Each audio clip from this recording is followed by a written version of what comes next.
to Blue Jeans and Beethoven. We did the style of concert a year or two ago, and people really enjoyed it. I did too. It was a nice way to kind of dress down and be a little more casual, so we brought that idea back. And of course, we have our guest soloist, Jon Nakamatsu, and to come chat with us as well. So we've been having absolutely fantastic rehearsals, so this concert is going to be just absolutely wonderful. So you're going to really enjoy this. Jon won the prestigious Van Cliburn International Piano Competition. You are the last American to win that, is that correct? And actually, just a question, how many of you know the Beethoven Emperor Piano Concerto? I've heard it before. Okay, so like maybe about a fifth of the audience.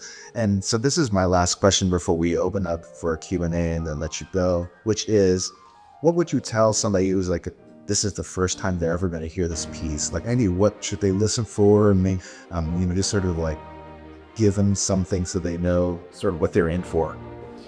Well, although the name Emperor did not come from Beethoven himself, it might be a little bit apt in terms of the spirit of the music. You have great program notes so you can read about actually the piece specifically. But, the amazing thing was that, one, Beethoven was too deaf to play this himself. He had written 4 concertos for his own use prior to this one, and he would play them with orchestras, not only to show himself as a composer, of course, but to show that he could play them, and in some cases, he was writing in a way that no one else could really play them as well as he could. So there were several motivations in writing this music.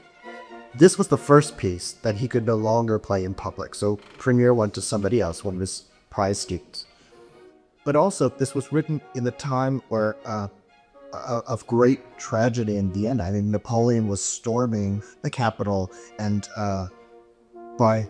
in Beethoven's own notebooks, there was nothing but misery and death and tragedy all over the city when they returned.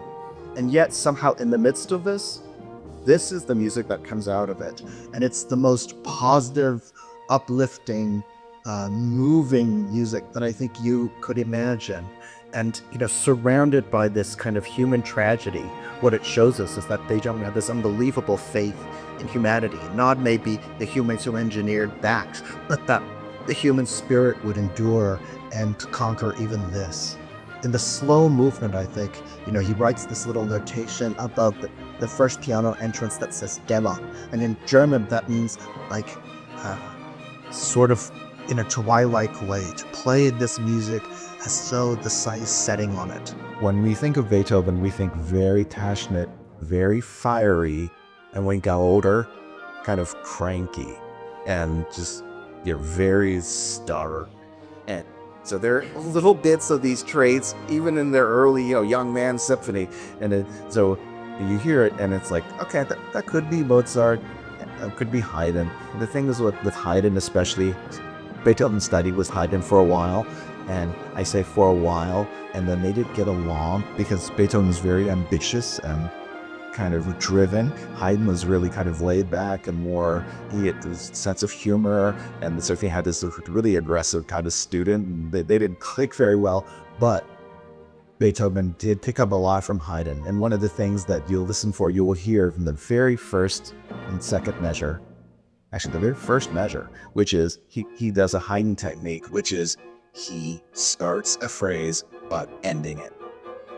But working with Jon was fantastic because he knew that piece so well.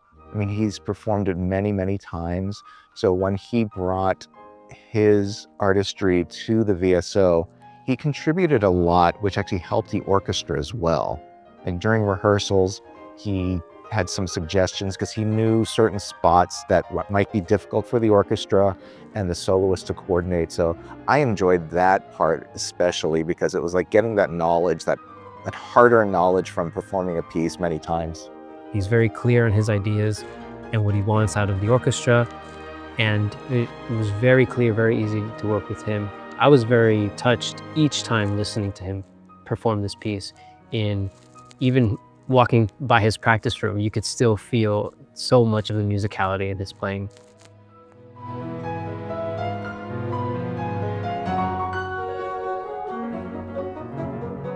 every orchestra is different, and there's a different dynamic, kind of an interpersonal dynamic, and there's a different musical one. And it's almost like with a new group that I don't know, I feel kind of the vibe instantaneously. And as soon as I started working, I knew I would have a good week. It was just really fun from the very beginning. It's really great to be on a stage where everybody is actually wanting to make it better. There are certain times where you think people are just kind of going through the motions or doing it because, they do it every week. And, it's another Emperor concerto. But here you feel like everybody is working toward a common goal, and everybody's enjoying it. And I just see smiles all over. And so it makes me want to do even better. So I've had an incredible 3 days so far, and I'm really looking forward to the concert.